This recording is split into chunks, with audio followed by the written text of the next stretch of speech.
空中依旧有人指定要吃冰汤圆，因为这家的不一样，汤圆遇到冰可以保持软 Q。一般的汤圆很容易硬掉，但是我们这个汤圆啊，经过水分的饱和度跟它的密度的构造，我们实验了很多种啊。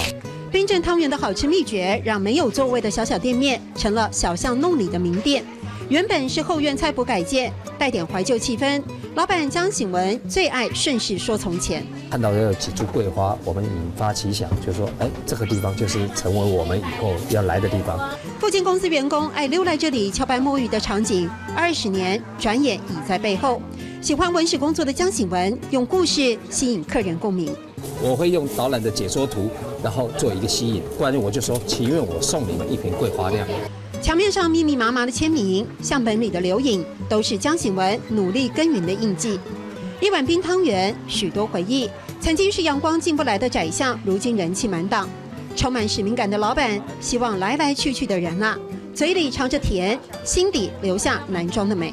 我们就希望说，在这里头哈，就结合全省的朋友，也认识这家店，也认识南庄，也认识整个桂花巷。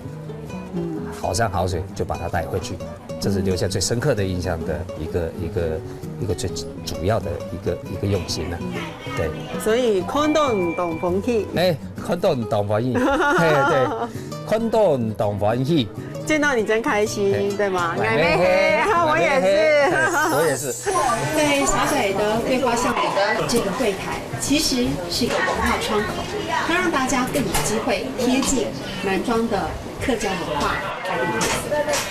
看到唔同欢喜，眼尾黑，看到唔同欢喜，眼尾黑。